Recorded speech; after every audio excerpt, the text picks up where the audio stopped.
Hey guys, welcome back to First and 10 over here on Clueless Gamers. I'm your host Pete, joined as always in a second by my co-host Brian. Guys, I know you're looking at the date as you're watching this and you're going, what the hell, guys? We did well all season long of being on time with these shows, with these podcasts, and then in maybe you would say arguably the most important one of the season, the Super Bowl with the two best teams, we're about a month late. So we do apologize for that. It was just a situation of Brian and I working as always, offsetting schedules, and it was just really bad this time that we just could not find a day to get together. But we'll talk about the Super Bowl. We won't go in depth as we would because it's a little bit of old news, but because it's been so long, we are smack dab in the middle. I believe today is day 4 of free agency. So there's a whole bunch of information for you guys to take in and that we can talk about. And I'm super excited to dive into all of the little details here of the NFL offseason. With all that being said, Bri, I welcome you in, man. How are you? This is kind of our wrap-up podcast for season 4 / the start of season 5. That's kind of the way it worked out. But how you doing, man? Doing good, yeah. It's been too long Too long. without football. Of course, a kind of a weird Super Bowl game that we watched. I think it played out a lot differently, in certain respects. It started out such low scoring, no score after the first quarter in that game, and then a lot of twists and turns, which we'll get into. In addition, of course, to the free agent frenzy, right? And that's what it's That's what they call it. become lately. And everything just seems to happen at once. And unlike the baseball off season, which is just incredibly slow, you got all the activity just comes right at you day one, and you get some of the leftovers in the days to follow. But it is just like 24 hours. The news cycle is going, and the people like Adam Schefter and those who are breaking the headlines, there's no break in the action. No, those gentlemen are glued to their phones. Even Diana Rossini, I believe, is kind of also in that breaking news for free agents as well. She does a great job. So, yeah, it's a fun time. I really enjoy the off season. Of course, not as much as the regular season and the playoffs, but I'm a big draft nerd in football. I'm really into that stuff, and this is kind of my time of the year that we get to build up to. But Brian, before we get to that, let's wind the clocks back. Let's go back to kind of the second Sunday of February. Go back to the Super Bowl. Of course, if you've forgotten, because it's been a while, the Chiefs defeated the 49ers 25-22 in overtime, as Brian prefaced. Very weird game. Personally, I thought through about 2.5 quarters, very boring game. And not even Oh, like I'm someone who's like, oh my God, there has to be 50 points, like a Patriots Eagles Super Bowl. I'm not that. I like a little bit of defense, but it was sloppy in my opinion. Like there was yeah. multiple turnovers and it was just like there was nothing going on. It was a very lackluster game. And then kind of how these games go in the last few years is they start picking up mid third quarter and then the fourth quarter, and in this case, overtime, end up being incredibly exciting, tense. It builds all the drama that we were expecting for the entire game. An interesting game, and I think the part that we have to talk about, Bri, right off the top, with the Chiefs winning, we can talk about a little bit of the details in a second. They're a dynasty. I mean, I think that word is been thrown around a million times in the last 5 weeks or so since the Super Bowl has ended. There's no way I can argue it. They've won 3 Super Bowls in the last 5 years. Mahomes is off to the greatest, I'd say, start of any QB or player in NFL history at the current track that he is on. We talked during the season, like the Chiefs were pretty not great. They had a lot of problems. I didn't think Mahomes was that fantastic this season, and yet, typical, right? In the playoffs, we talked about they had a pretty hard track in the Dolphins, and then the Bills, and then the Ravens, both of the latter 2 games on the road. And then to go into this game against the 49ers, the 49ers were favored, and to come out here, cement the legacy, to lift that trophy again, and the possibility, just the possibility, of being the first team to get a three-peat going into this next season. The first team, of course, to repeat since the 03-04 Patriots. This is historic stuff, Bri. I mean, what'd you make of their victory? Mahomes play, Reed, and everything that went on during the Super Bowl. Yeah, I mean, I think that is a big takeaway, and you kind of alluded to it there that we talked many times throughout this regular season when we were on throughout the year that the Chiefs didn't really look like themselves for most of the year, and we're kind of being carried by that underrated defense It was for good. It was most of the good year, defense. and that kind of allowed them to stay at a high enough level, with their record wise getting into the playoffs that allowed them to go on this run because without that, their offense just was not playing Yeah, at the level that we've come accustomed to. I mean, a lot's been made about leading the league in drops, but it was more than just that, just the lack of connection between I Mahomes and agree with his that. receivers. There were a lot of things throughout the season that was like something just seems amiss here. And yet, with all that being said, they come out as the Super Bowl Of champions. course. So it just kind of shows you how far above they are everyone else, where they can win the whole thing in a year where they're way below their normal standards. I mean, there's no telling how many Super Bowls they can win because odds are they're going to have better regular seasons than they had this year. And yeah, I guess you could say the playoffs could be something of a crapshoot, and maybe they True. do get picked off, but the way they're going right now, they're just a well-oiled machine led by the quarterback and the head coach, and absolutely is a dynasty. I mean, it's now three Super Bowls for Mahomes. I agree with you, off to a historic start. I mean, I know there's a lot of talk about can he catch Brady and become the greatest of all time. Me, still a long way to go. I mean, I'm not. There's some people who are ready to say like right now They are. he's the I've seen greatest. those. Yeah. Come on. I mean, there's still a lot of work to do. And you got to look at the matchup against Brady head to head in the Super Bowl. He came up short, Yeah. so that's a factor too. But I mean, look, for right now, there's no criticizing what they've been able to do. It's been remarkable, and capped it off with another game where looked like they were being outplayed for a lot of it, I would say. And then the second half, they kind of got their offense going. I thought a big spark for the Chiefs was Mahomes' running ability, Yeah. right? Like their Typical. offense was kind of stagnant. Then that third quarter, he broke off two big scrambles, and that just seemed to kind of ignite them. Of course, they took advantage of some mistakes. The muff on the return that goes off the return man's foot, and then next play, they're in the end zone. That was the biggest play of the game. I don't think there's any question. And of course, they pull it out in overtime. So yeah, a lot to get to. We would have gotten into a lot more of the play-by-play Of if we course. were on, the day after. But those were some of the highlights. Yeah, I just think we talked about this during their run, particularly against the Bills and the Ravens, that I think we underestimated. I think a lot of people underestimated just the ability of having a championship caliber team. And I think that word sometimes gets thrown around and it kind of gets lost in the shuffle, but having the experience of knowing what to do in certain situations, staying calm in situations, and making sure the other team, you let them make the mistakes. You let them trip over themselves. You let them get the penalty or the drop. And that's kind of what they did again for 3 games in a row, right? Like they were better than the Dolphins. We knew that. But in the other 3 games, they basically, I can make an argument that the team they were playing was a better, well structured team in the Bills and the Ravens and the Niners. I can make that argument. And yet there's something about this methodical nature of under Reed, under Mahomes, with Kelsey, with Chris Jones, stay the course. They know what it takes to win. They know they have the temperament to do it. And I felt that was very much in this game, right? They're down, what, another 10 points? It's another Super Bowl being down 10 points to the 49ers. No problem. No problem at all. Not for Mahomes. He's the greatest quarterback in NFL history that is down double digits in the playoffs. I mean, the stats are insane if you look at them. It doesn't even make any sense how good he is when he's actually up against it. And he did it with his legs. He did it with his arm. He's just a guy that is, we're watching something just like when we were watching Brady, or just like in another sport when you watch LeBron. Like, you can see as you're watching it, as we're growing up with him, we're watching an all-time legend.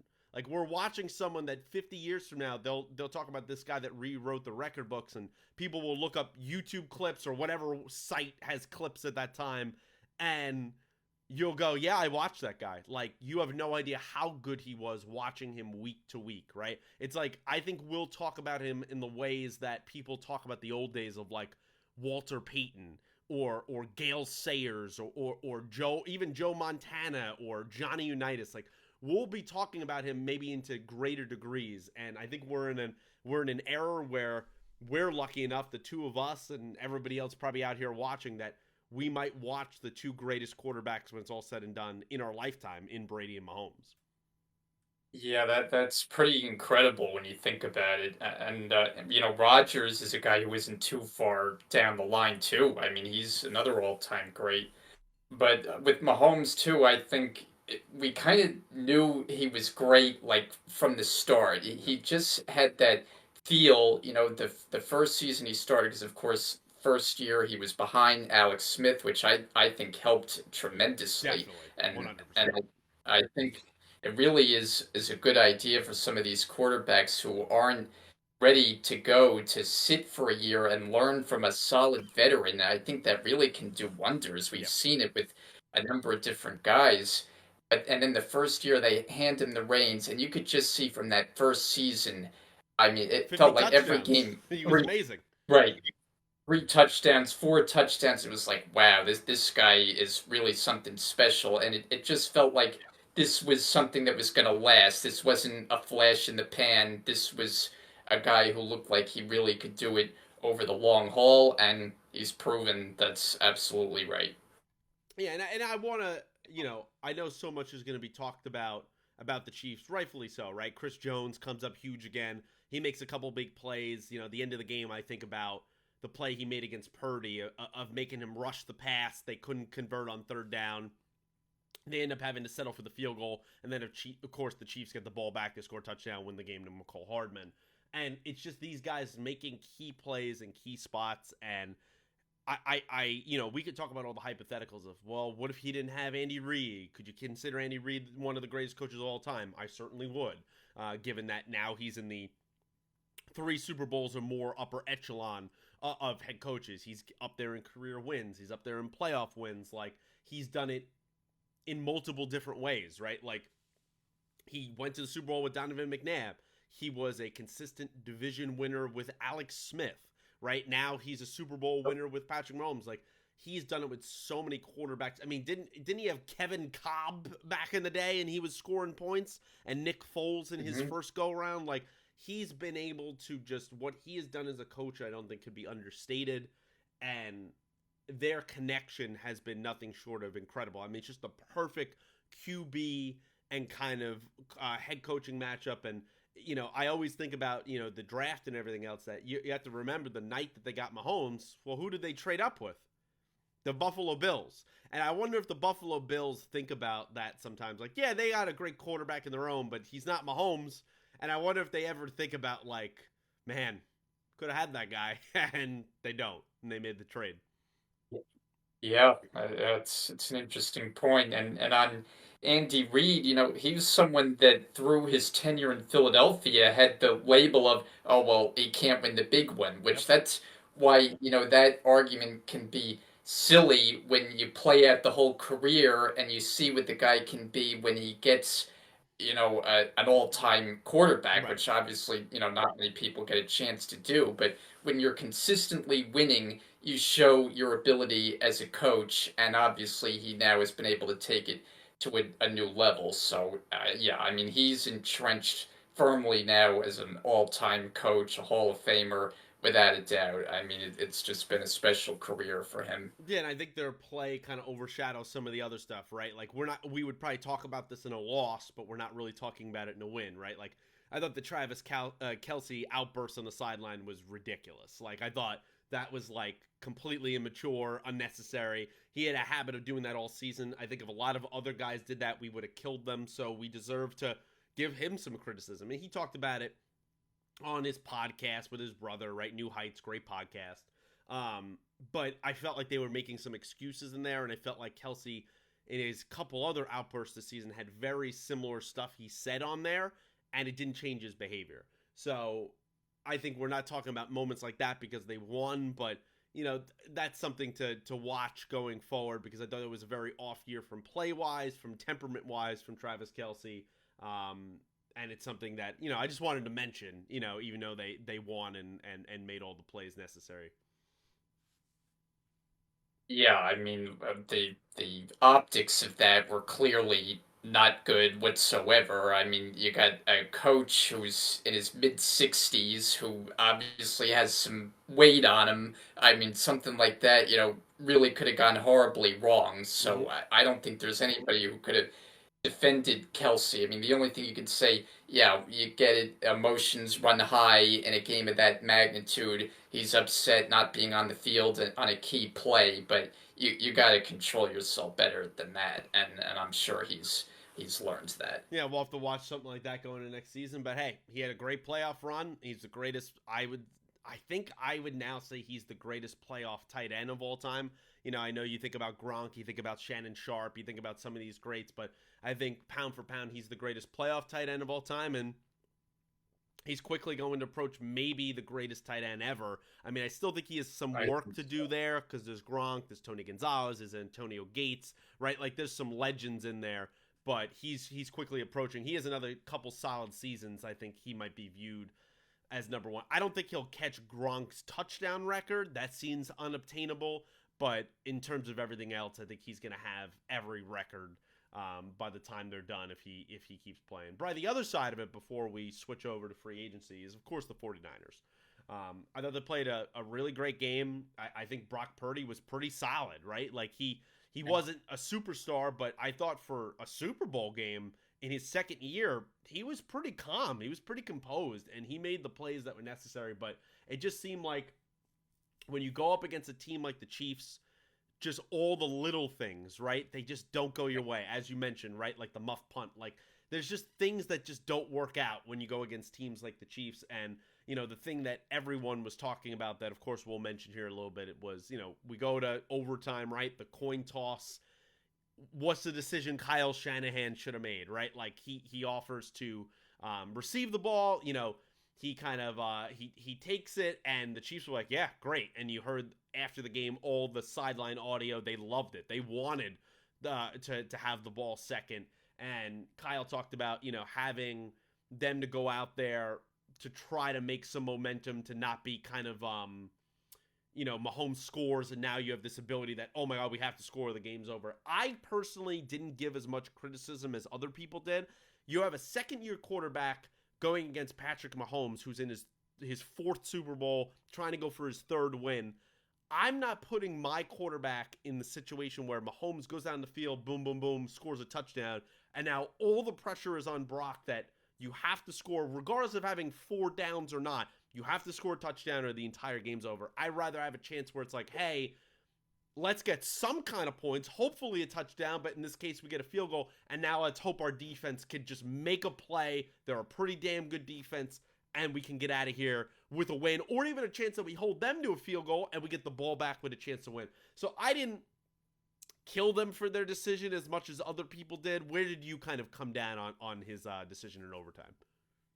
Yeah, we're kind of in agreement here. I didn't get too worked up over it either. And I think you make a sound point there that, look, the odds are pretty good that Mahomes is going to drive his team for a touchdown. I mean, in that point in the game, that it just seems like he elevates his game in those moments. So if he goes and puts a touchdown on the board, then the pressure just becomes enormously big. And we know, as talented as they are, the 49ers, and I think they're the more talented team on the field, both Yeah. sides of the ball. But, that's a lot to ask of a quarterback that still has a lot to prove to match that in a Super Bowl environment. I'm with you. I didn't make that big of a deal of it. And the 49ers, you know what? They went down. You could say they did their job. They put points on the board. Would have liked a touchdown, but hey, they got a field goal. And we know what happened. The Chiefs got the ball. into the end zone, and you mentioned earlier that of all people, right, Nicole Hardman. Like it had That's to gotta be hurt you. Nicole That Hardman. hurts you a little bit. Yeah, I mean, we know how the season started with the Jets and basically just a no-show in his time in Green, and then there he is catching the game-winning touchdown in the Super Bowl, and then of course all the things that come out afterwards about Hardman, which we don't even need to get into, Yeah.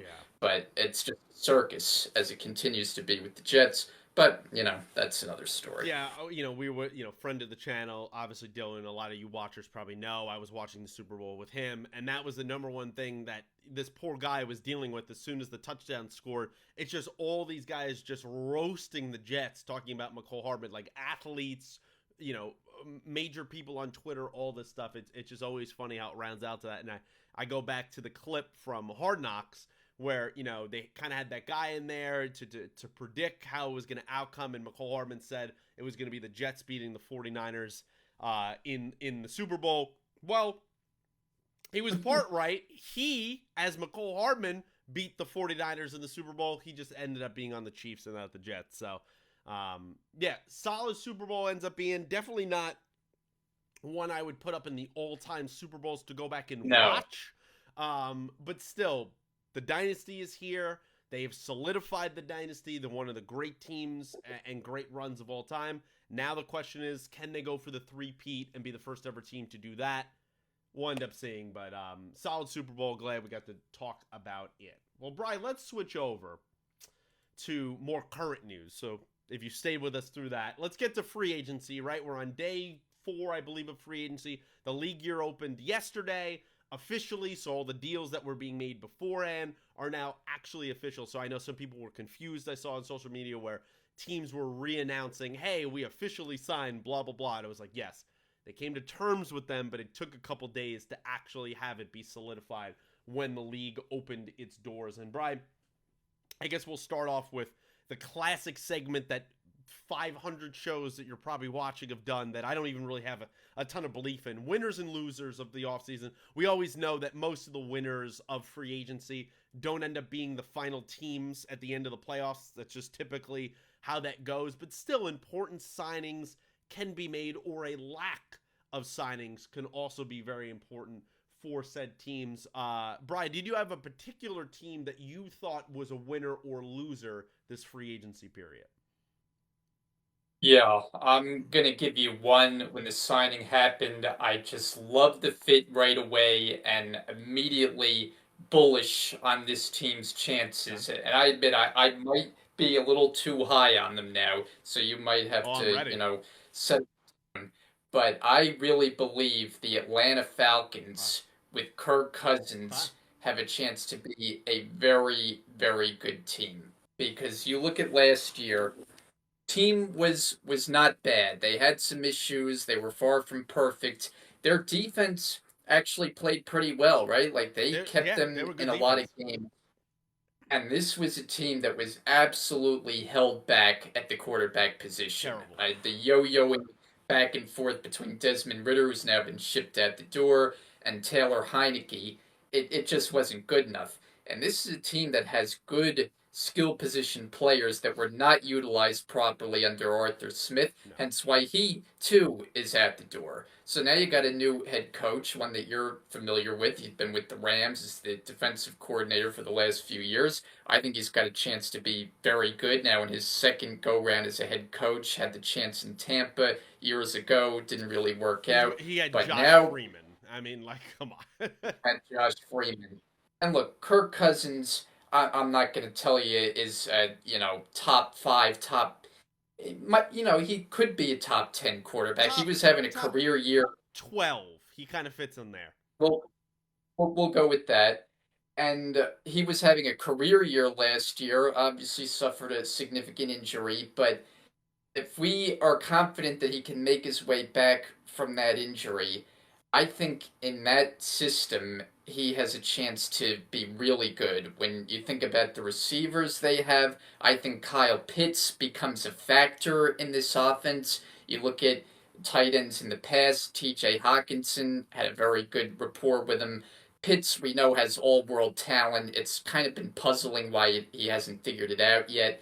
I think Cousins is going to be able to get him the football. We know they have a talented running back who should be used a lot better going Yeah. into year number two. So you look at all the talent they have on offense and a defense that was above average, you'd say, last year. And now you got a more than competent quarterback in there. And by the way, the division isn't very good. I'm not getting all worked up about the Bucks. Yes, they had a nice year last year, got to the playoffs. We know Baker Mayfield is back in there for the next few years. I like this Falcon team more than anyone else in the division, and I really believe they have a chance to be very, very good with Cousins under center. No, it's not a bad pick. I mean, I think the Bucks are really their only competition. I don't believe in the Saints. I think that is they're a team that's in a 5 to 6 year rebuild plan to get all of that dead cap money off of their books. They're still in cap hell for the third straight year. So, and Derek Carr was massively underperforming. And then, you know, the Panthers are terrible. I mean, the Panthers are going to be terrible again. The Panthers will, I believe, have their first round pick next year, unlike this year. Correct me if I'm wrong down below, but they're going to be in the top 3 in picks again. They're going to be a terrible team. They've made some interesting decisions as well. We could talk about them in a second, but I have faith in Kirk Cousins' Achilles. I think, if anything, that Aaron Rodgers did, he kind of proved that modern science has and medicine has progressed a lot.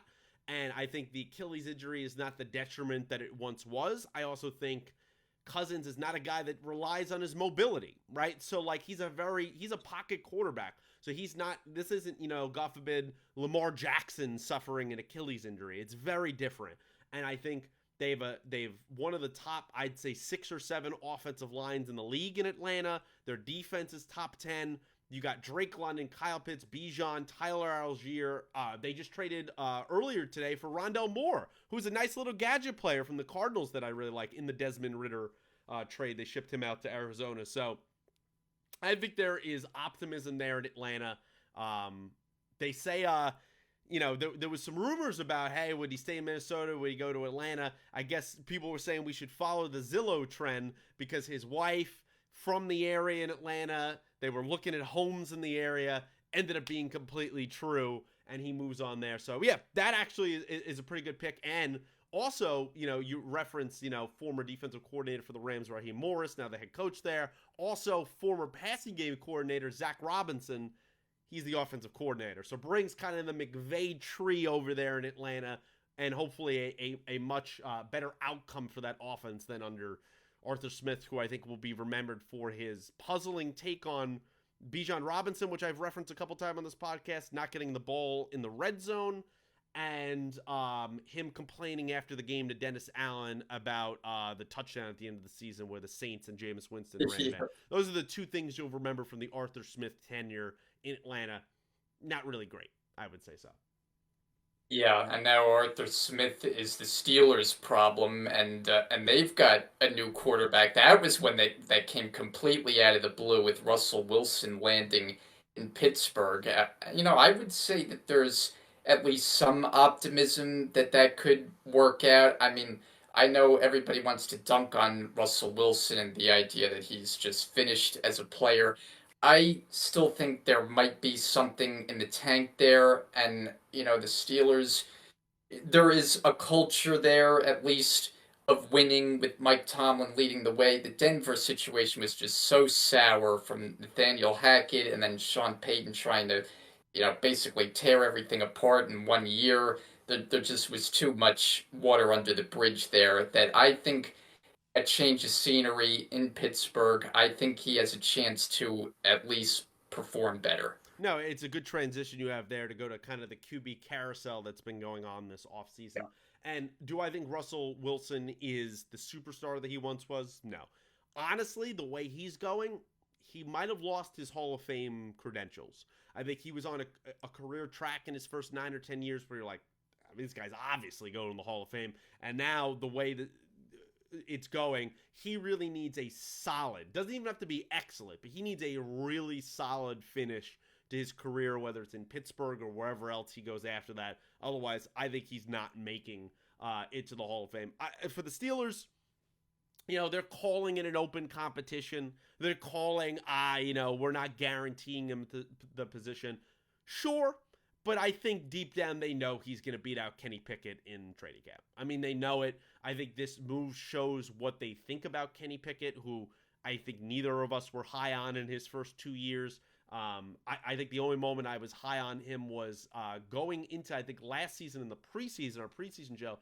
I kind of bit the apple on the Steelers. I thought collectively as a team and what they were doing in the preseason, I was like, I actually think this is going to be a really solid offense. I think they're going to be really efficient. Yeah. I didn't think Pickett was going to be an MVP, but I was like, I think he's going to be a really solid, like upper level starter. And boy, was I wrong. I mean, he was horrible. And this offense was tough to watch. And it's kind of been that way for the last 5 or 6 years, even at the end of Big Ben's tenure when he clearly didn't have any gas left in the tank.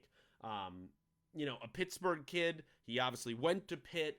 I just don't think he's going to be long for this team, considering that they could have started him in the playoff game against Buffalo and they chose Mason Rudolph.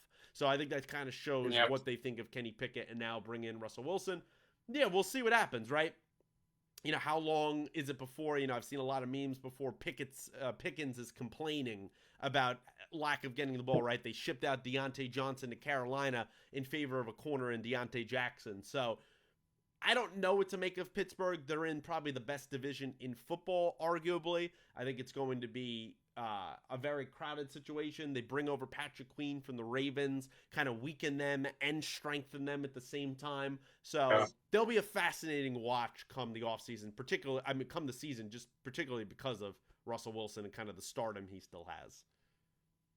Yeah, I like the Patrick Queen addition for Pittsburgh a lot. I'm surprised that was a player that the Ravens would let get away. I mean, he just seemed like he fit so perfectly in the middle of that defense, and now to go to a division rival, that was something that we saw a lot of during this free agent period. How many guys moved teams in division? And I mean, there's some I'm sure we're going to get to, because the Saquon Barkley situation we got to get to. And a lot of players going, to division rivals, more than usual, I would say. Yeah, I just wanted to talk about some more of the QBs before we go over there. Just kind of a quick rundown. We don't have to talk about all of these. I'll ask in a second kind of what's the most interesting one you want to talk about. But Joe Flacco, comeback player of the year. Yeah.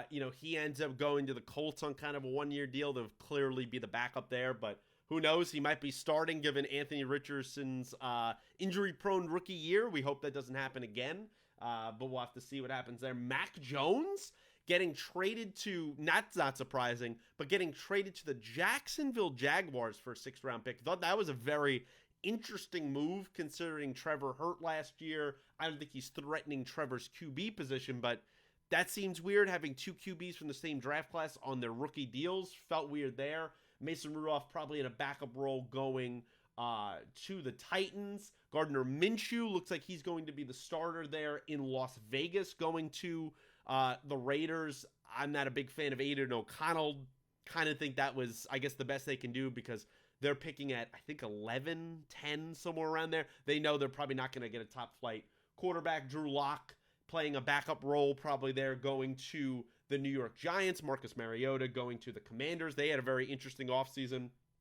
And then kind of a whole bunch of other backups going on. I thought interesting, Sam Darnold with the possibility that he can end up being the starter there in Minnesota. Goes there, 1 year, $10 million deal. Kind of gets a fresh start under an offensive coordinator and head coach in Kevin O'Connell, former Ram as well, that I think that could be a real... It's going to be his last chance, of course, but I think this is really a shot for Sam Darnold. And I know people are going to roll their eyes at that, but Jordan Addison, Justin Jefferson, clearly the best receiving core he's ever had.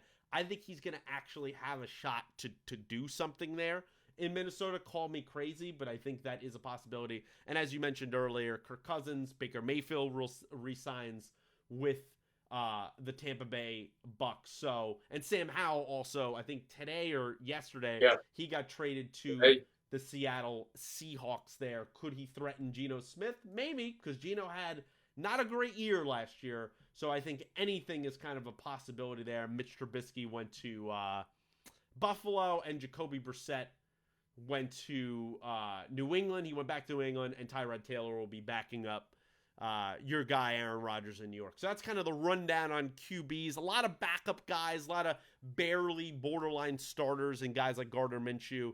Any takeaways, any of those beside Kirk Cousins that kind of stand out for you? Yeah, a couple kind of quick fire things, I guess. I mean, Sam Howell, you look at the first half of his season last year and you thought he could potentially be the Leading answer the league there in in passing Washington. yards. Right. I remember when you made the note, you might have to adjust your glasses as you look at the stat leaders and see Sam Howell leading the league in passing yards. And I mean, their season just completely fell apart at the end. They were just It was like after irrelevant. week 11 or 12, they just fell off the face of the earth. Yeah, and Howell's play suffered significantly, so he gets a new start. I agree. Like Geno Smith, I still think is in line to be the starter, but perhaps a competition there. With the Raiders, so to me, Gardner Minshew is a very good backup. I don't think you want him being your down in, down out Yeah, quarterback over a no. 17 game season. You're not going to be winning consistently enough that way. I mean, he's a guy who always seems to find his way in the lineup as a backup because the starter in front of him gets hurt and he steps in and plays well. He's kind of like the new Matt Moore, I feel like, right? He gets an opportunity Honestly, as a a pretty good backup. one. I think he's still a little bit better than Matt Moore, though. Yeah, I would too. I mean, he's been a very good backup player, but if you're asking him to be your starter, I still think there might be more in the works there for the Raiders going forward. Maybe. And Darnold, like I agree with you, talent to work with without question, but any way you look at it, it's a downgrade from what they had Yeah. in I Cousins. mean, they. And What were they gonna do, right? You lose Cousins. What was the backup plan? well, that's the thing, and they're not in a position to get one of the top guys in the draft, so you kind of have to get creative and hope basically you catch lightning in the bottle, that you get like a career year out of Darnold, I mean, and I'm also you're not. I'm also not to interrupt you, Brian, but I'm also a big fan of a couple of these quarterbacks in those 4, 5, 6 positions, like a Michael Penix or I think Bo Nix in the right situation is interesting. So they're not completely out of the running. I think they're picking what 12th, maybe I think it is or something. So there's possibilities, 11th or 12th, something like that. So Yeah, and I mean, I guess just to finish it off locally with the quarterbacks, I mean, Drew Lock, I'm not really sure how do the Giants view him as strictly a backup? Do they look at him I would as a guy who can imagine. push Daniel Jones to take the Nah, job? I mean, I think yeah, I don't really see it either. they're in an interesting spot. I think the Giants are. I mean, they're tearing it down. That's they're in a rebuild mode. They're in a transition. I think they need to be patient. I do like Brian Daboll. I know there's some Giant fans that push back on that. I think it's a little bit of recency bias in terms of how bad their season was last year. They want him out the door already. I think he's a damn good coach. He won Coach of the Year 2 years ago. And I think Daniel Jones, it was a bad contract. I said that when they signed it. I said it before they signed it. I will distinctly never forget having a conversation with our friends on the train coming back from New York City last August, just after it was signed. And we had a whole argument, and they were all Giants fans, about I said that this guy is not a good quarterback. He is not top 12 in the league. This is, even though it was technically a 2-year contract, even though it was billed as a 4-year one, but they could get out of it after the second year, which is this upcoming year. I said that this is a bad move. You franchise Barkley, but you sign this guy. Should have been the other way around. And of course, we've seen how that played out. Um, it just they pushed back on. We went through the entire league about, oh, is this quarterback better? Is this quarterback better? And they thought some of the picks I had over him were ridiculous. And I think I'm kind of being, one of maybe my few takes that I'm being proven completely right in this situation. There's sometimes I think as sports fans, especially of our teams, we could have a blind spot, right? Like I think I could have blind spots sometimes with my team as well, sometimes more in the negative way, but I definitely could have blind spots with my team. But you have to trust your eyes. And I think you could look at someone like Daniel Jones and go, yeah, this guy's a backup. Like he can't play. Like you could just see it. You could see it with a Zach Wilson. You could see it with these guys, Desmond Ritter, and you look at them and you go, they're not an NFL quarterback. They're at best a backup. And I think New York wanted to believe because he came from a similar area as Eli Manning with the same kind of connections of coaches. You know, he kind of looked like him. He kind of had the demeanor of him. Yeah. And now there's all these Okay. reports that maybe the GM and the coaches didn't even want him. It was more of an ownership pick to bring Daniel Jones in there, which is something that you never want to hear or see in an organization when the owner is making decisions. We see that very much in Carolina going on these days. So I see Drew Lock as kind of just a guy to fill out the roster. I think they're going to be stuck with Daniel Jones starting this season. We don't even know if he'll start the actual season come September, given that he's coming off an ACL, which is another underrated thing about his game is he's played poorly, Brian, but he's also been massively injury prone. You know, so when you have a combination of both of those things, it's obviously not good. And I think the Giants, with all intents and purposes, with all the draft buzz, they're drafting someone come 6, maybe even they trade up and pick one of these top quarterbacks. Yeah, I mean, look, their offensive line hasn't done him any favors. It Yeah. was just an absolute mess in the early part of last season, so that was a big part of it too. The only other point I'd make about the Giants is you're calling it kind of a rebuild, a reset. But one of the moves that they make, Yes. that's a big acquisition going to get the pass rusher from Carolina. Brian Burns. That makes it Brian Burns. That makes it seem like that's kind of a move you make if you feel like you're a competitive team, not necessarily in a full rebuild. So that they're kind of in a spot where to me it's less of a rebuild and more kind of stuck in the middle is the way I look at it right now with them. I like kind of the moves they made, right? They bring in 2 offensive linemen, including John Runyon from the Packers. They bring in Brian Burns, which, remember, and I'm very thankful for, in desperation mode in 2022 when the Rams were going downhill and clearly were not a good team that year, they tried to trade 2 first-round picks and a second-round pick to the Panthers for Brian Burns at the trade deadline.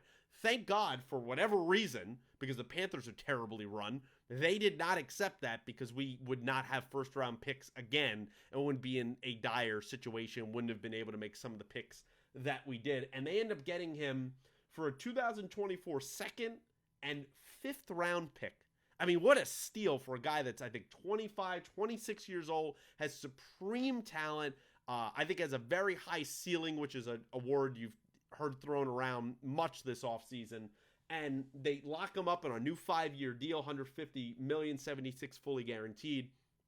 I think that's a move with signing of going, hey, we're building through the trenches on both sides of the ball. You know, now they got 3 probably, I'd say, pretty upper end pass rushers there on the defensive side of the ball. And I kind of like what they're doing, Brian. Like they're clearly moving off Jones. They kind of moved off a lot of the skill guys like a Barkley. And they're like, you know what? We're going to build through the trenches and out. And I think that's a good news if they bring in, let's say, I don't know, a Jaden Daniels or someone falls to them at 6. I think having that protection for him and then him figuring it out and then bringing skill pieces in and wide receivers and running backs next season is the way to go. I mean, I think a sneaky move, Devin Singletary had a pretty damn good year last year, and him going in at the running back position, I think is a pretty solid move. So the Giants are going to be, in my mind, last place in the division next year. I think they're going to be a terrible team, but these moves for the future, I kind of like them. Yeah, well, I don't. You think they're going to be worse than Washington? Yeah, That's I do. that's an Yeah, I do. Yeah, I agree with you on Singletary. Like he's a nice plug and play running back, and the reality is you don't need star running backs. So I don't fault the Giants at all for not ponying up big bucks for a guy that, as we know, had some big years for them, but also had his injury concerns, and he's getting more advanced in age. So yeah, I understand that it stings to see him go to a division rival, and I understand that there is some Of outrage. course. It is different, when one of your a fan favorite goes to a division rival instead of, another team that was in the mix like Houston. that's gonna have It stings. an impact on how fans think. But from the Giants' perspective, like they're gonna be okay at running back, or they'll probably draft somebody and have a nice little tandem with Singletary, and could end up working out well, especially if you improve the offensive line. That's really what you need. You don't need a 25 carry bell cow running back to be successful. No. And you look at the other teams in the division, right? Like the Eagles, I know they're kind of getting crapped on a little bit in the offseason. I honestly don't think they had a terrible offseason, right? Like, of course, Jason Kelsey No. and Fletcher Cox, two staples on that team for over a decade, both retire. But you know what? Jason was playing at the upper, I would say, level of his talent still. He still was a great center. Fletcher Cox had clearly diminished in the last 2 or 3 years. I mean, he wasn't the same player. But, I mean, let's look at who they bring in, right? They bring in the aforementioned Barkley. Okay, maybe a shiny new toy. They give him a big contract, no problem, right? But Devontae Parker, Landon Dickerson, they agreed to a 4-year extension there. Brandon Graham re-signed for a 1-year deal. They bring in your guy Bryce Huff on a 3-year deal. They Yep. brought in today Devin White on a 1-year deal from the Bucks. They bring back C.J. Gardner-Johnson. They re-signed their kicker. I mean, those are kind of moves there that I think they still clearly need help in the back end of their defense. They need to draft a couple corners to really improve that back end, which is terrible. But other than that, I know there's a talk, right, of, and I'm sure we'll talk about it next season, right? Of, how much leadership and experience did they lose in Kelsey and Fletcher? A lot. But I think they're not as dead in the water as some analysts are making them out to be come next season. I don't know if they have Super Bowl aspirations in my mind. I don't think they're at that level, but I think they're still a borderline playoff team. I still think they're going to be a solid Yeah. team. They have a good foundation in place, and I think they really just have to do a study on what exactly happened at the end of last Don't know. season that they just completely collapsed. I mean, collapsed like I've never seen a team collapse before. That's how bad it was, and just had nothing left for that playoff game against Tampa Bay. I mean, they just were They a gave up. shell I of mean, what we they talked about were that. They in gave up. season. Yeah. But I agree. Like, yes, you lose big time leadership, guys who were part of the franchise for long periods of time, but they've got enough of a core in place where they can be a successful operation. And now you add Barkley to the mix. That it's a big weapon to add. I mean, yes, the Giants will be able to replace him as we believe, but looking at it from the other side, the Eagles end up with a really good player. I mean, an upgrade from what they had last year with the combination of Swift and Gainwell. Swift now who's in Chicago. But yeah, I think they will be very competitive next year. I mean, Jalen Hurts, kind of a mystery what went on with him. I think he was battling some injuries that weren't really believed to be as bad as they were. So I think they're in pretty good shape. And I think honestly in that division, the Cowboys deserve a little bit more of the heat. They not only haven't done anything, but they've also lost guys. I mean, what are they doing at the running back position, right? Clearly they're going to probably have to draft someone because tiny little Deuce Vaughn, that's going to be your starter next year with Tony Pollard, of course, going to Tennessee. I don't know. They signed Eric Kendricks today from the Chargers. Okay, like I just don't think they've had a fantastic offseason. And even though I think the Cowboys are still the best team in my mind in the division, they definitely got a little bit worse. And the Eagles kind of are in the same spot. And I think the Commanders got a little bit better. And then the Giants are, they're clearly 4-4. They're in a rebuilding mode. So interesting times there in the NFC East. Brian, we did talk about it a little bit, and I think it's important to talk about before we get out of here. Let's talk about those Chicago Bears. Not a team we talk about a ton, but we clearly think it's probably a 99% chance they're getting Caleb Williams at number one, right? Like, despite all the smoke screens and the talk, they're not keeping Fields. If they keep him, he's going to be a backup, or he'll be the starter, and then Caleb will come in week 8 or something. They're drafting Caleb Williams. And the moves they've made, Mm-hmm. I'm kind of happy with them, right? Like, they showed a little bit of promise toward the end of the season. Now, sure, their level of competition wasn't great, but I think that defense under Matt Eberflus really came into its own, right? You bring in Swift. solid player. They just traded for Keenan Allen today for a 4th-round pick. I know he's 32, Yeah. I believe he is, but he still had a great year last year. I think that's a great move. Coleman Shelton, who had a nice year for the Rams last year, he comes in at center on a 1-year deal. Like that, they bring in another guy, Ryan Bates from the Bills. Thought that was a solid move there. Gerald Everett comes over. He signs a 2-year deal, kind of cheap there at tight end. Jalen Johnson, they re-signed him, one of their kind of core foundational players. And then they brought in Kevin Byard, who, yes, did not look great when he moved over to Philadelphia at the end of last year, but I still think there was something off, obviously, in Philly. I think he still has some talent left in the tank there. I kind of like the moves. You got Keenan Allen on one side, DJ Moore on the other, Swift in the backfield. Their offensive line was kind of ranked, I think, like 10th or 11th by Pro Football Focus last year. The defense is pretty solid.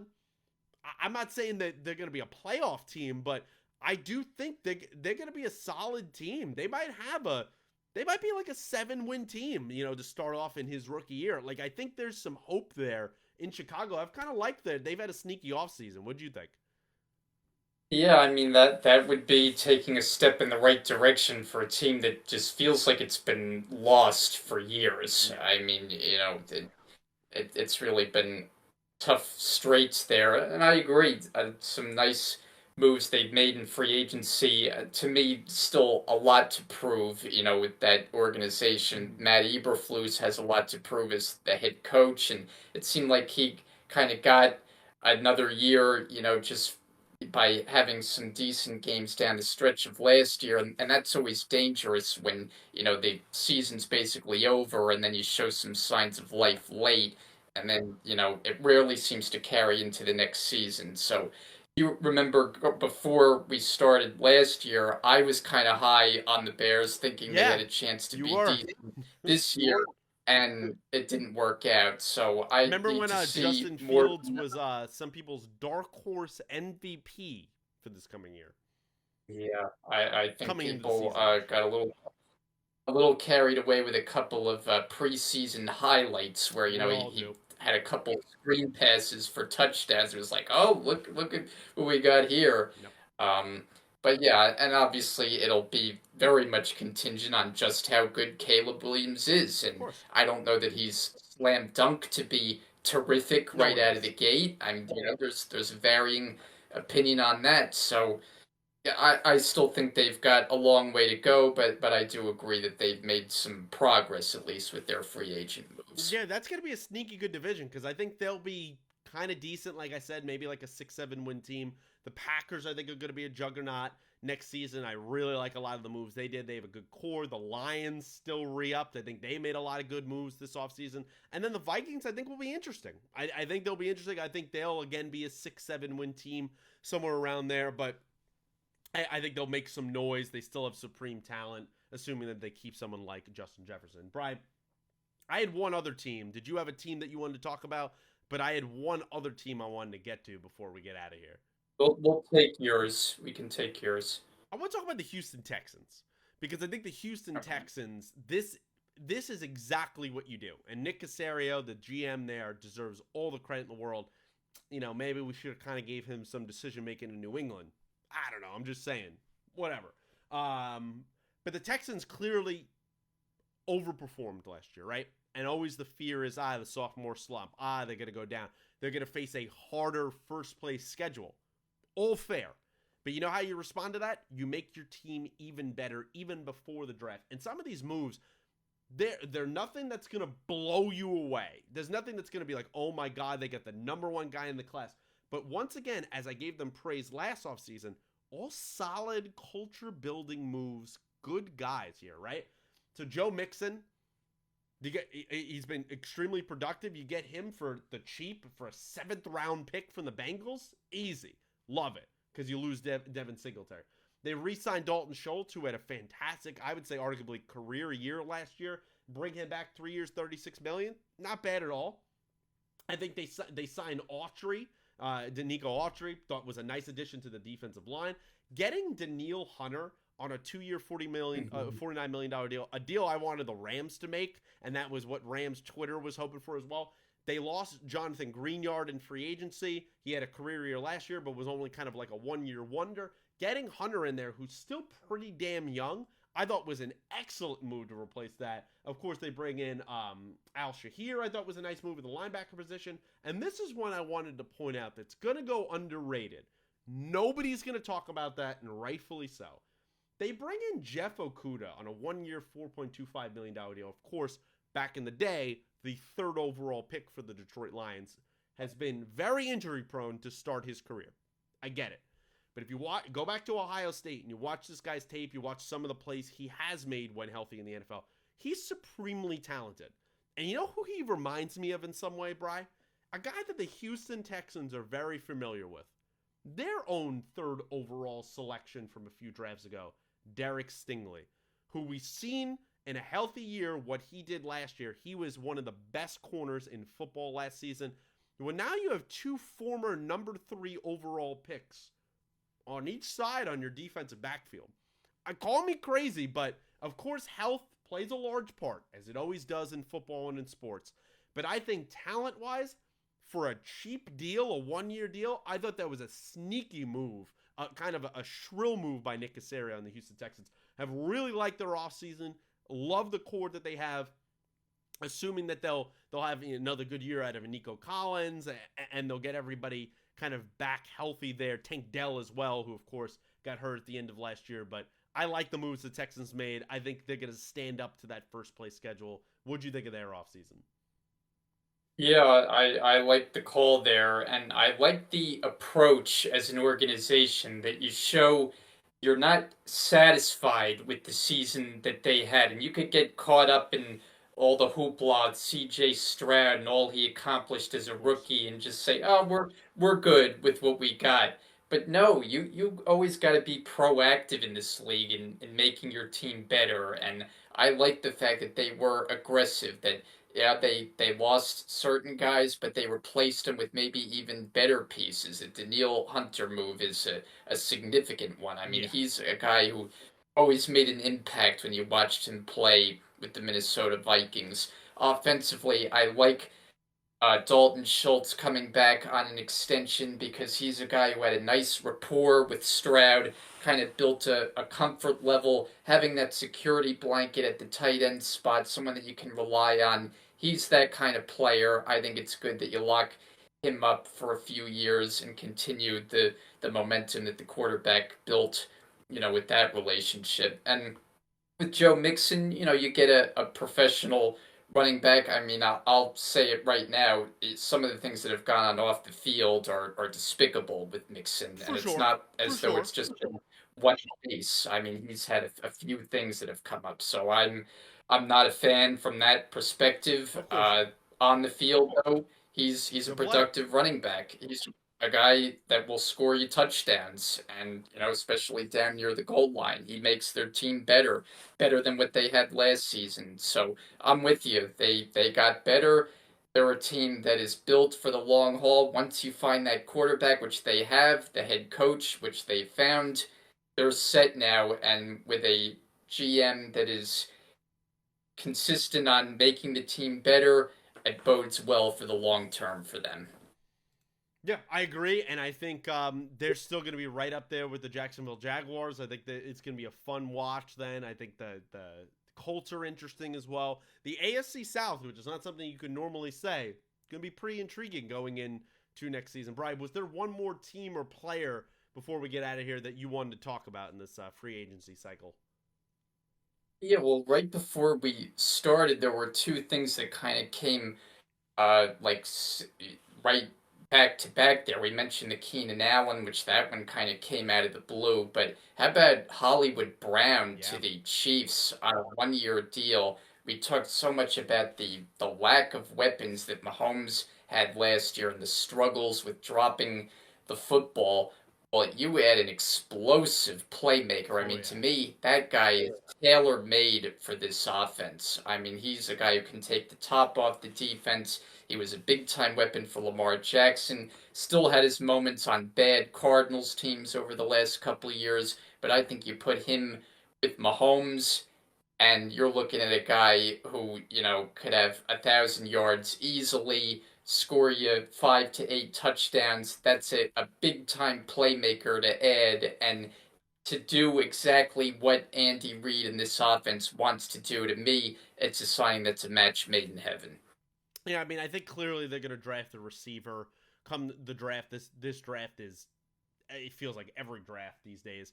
It has a plethora of excellent wide receivers. I think they could easily get someone if they want at 32. But making this move, a guy that was one thing that besides the drops that everybody accused Kansas City of last year. Oh, his team has no speed. Well, here you go. Here you got a guy who has pretty good speed.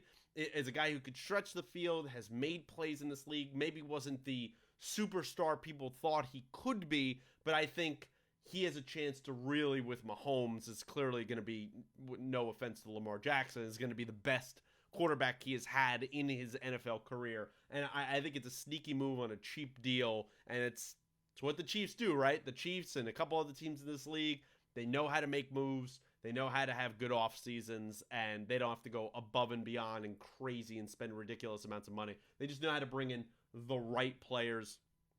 I thought, just not talking about them a lot, thought the Rams had a pretty solid free agency cycle to start as well. A clear philosophy on building the offensive line in the front at the interior three positions. So crazy offseason so far. Not a great free agent class, but still a lot of interesting moves. Guys going to, like you said, rivals. Barkley to the Eagles, Aaron Jones to the Vikings. I think those are all fascinating things and leaves us open with storylines come the season, which is, of course, what we love and creates content here. Yeah, Jordan Poyer to the safety, formerly the Bills, now in Miami. Yep. Real quickly, to one signing I wanted to point out to get your take on, because to me it seemed like a massive overpay. The Calvin Ridley deal with Tennessee, getting $92 million for a guy who, yes, he's talented. I mean, he started his career well in Atlanta, and then had the whole betting situation, was suspended. Got off to a good start this year, but is he a true number one receiver? And they paid him as though he is.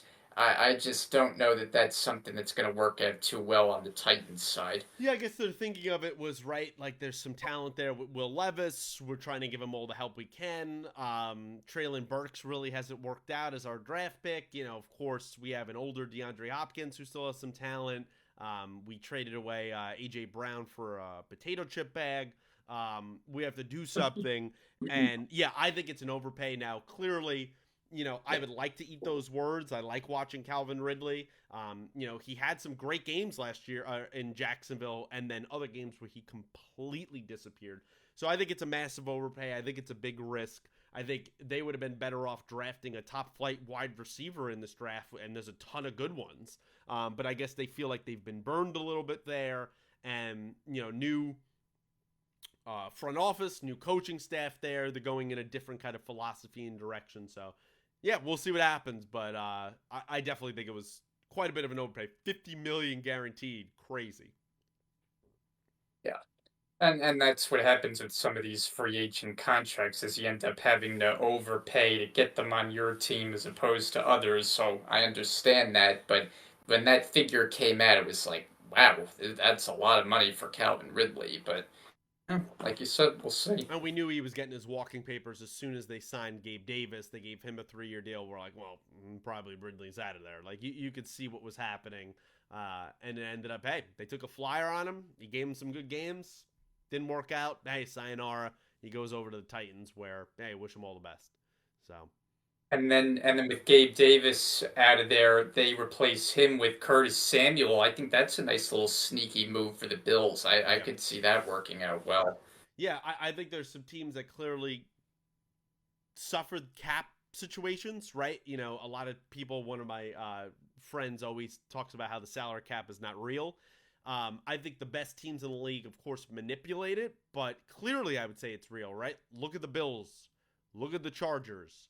Look at the Eagles or the Cowboys. Like, these are teams that had to shed some talent because they had some salary cap issues. The Saints couldn't make any moves because they have salary cap issues.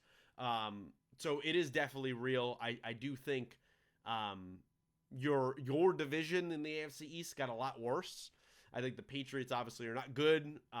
The Jets didn't really do anything crazy. They lost some players because they have salary cap kind of issue there. I thought the Dolphins got worse, and I thought the Bills got a little bit worse. So I thought that entire division kind of came back down a little bit, and we'll have to see how that breaks come the actual season. But yeah, interesting time. A lot of fun. Glad that we can get back to this, guys. So that's going to wrap up our episode here, First and 10. Of course, we're so sorry that we're back so late for our coverage. Just served, as I said at the beginning, if you've made it this far, kind of as an end of our season 4 on First and 10 and kind of a kickoff to our season 5. I can't believe we're going into a 5th year of doing this podcast, and I couldn't think of anyone else I would want to be doing with than you. So it's been a lot of fun. Everyone that's been watching, whether you've been here for 5 minutes or an hour plus now, we greatly appreciate it. Of course, if you want to comment below, we always like talking to you guys. All our socials, basically our Twitter, are linked down below in the comment section. There'll be timestamps for places you want to jump around as well if you want to get to favorite players or teams and you want to see if we talk about that. And yeah, Brian, before we get out of here, anything you want to promote or say to the people for the end of season 4 and the start of season 5 here? Yeah, well, the Jets, I guess we'll just put a bow on it with them. And you mentioned a pretty inactive free agent period. A lot of talk about the offensive line. Yes, they bring back Morgan Moses. That's a nice move to solidify the right side there. But, there's still a whole bunch of questions there. A lot of talk about David Bakhtiari because, of course, he's a former Rodgers teammate. But there's a lot of risk, all the injuries that he's suffered lately. It feels like that's a move. The Jets bring him in, he gets hurt, a la Dwayne Brown. For sure. So I don't know that I'm going there. Nice to have Morgan Moses back, though. I think he will help. How's your take on his your quarterback's vice president campaign going on there? Yeah, that's a whole other ball of wax that I just don't even know what to say about that. I mean you're not going to have to worry about it in a couple weeks. If you guys didn't see the news, RFK Jr. Said on his short list for vice president candidates, because he's running as an independent come this election season, which of course we don't talk politics on this channel. But we talk about it because it includes sports. He had Aaron Rodgers, which was a little bit of a head scratcher for a lot of people. And then, of course, Aaron Rodgers didn't come out and deny it or say, hey, I don't want to do that or nothing. Just kind of left it there, which is classic Aaron Rodgers because he loves things being about him. He loves things being talked about him. I think in a couple, they already said, they've reported that RFK Jr. already made his decision. It's not going to be Aaron Rodgers. And he's also not going to win. So it doesn't matter. And all it just serves is, God, I don't think your QB is really serious about football these days. He seems like he's kind of over it. He's ready for retirement. Football is just one of the 5 things he's thinking of. I think it's going to be a classic again. As I told you, when I didn't pick them to go to the playoffs at the beginning of last season, he's not the answer. He's not the answer. Listen, I'll tell you right now that as we stand here on March, the middle of March, the 15th now, I'm not very optimistic about the upcoming season. I know we got a long way to go, but there's just a lot of stuff, it's just the best way to say it, with this organization that yeah, I just can't feel real good about them right now.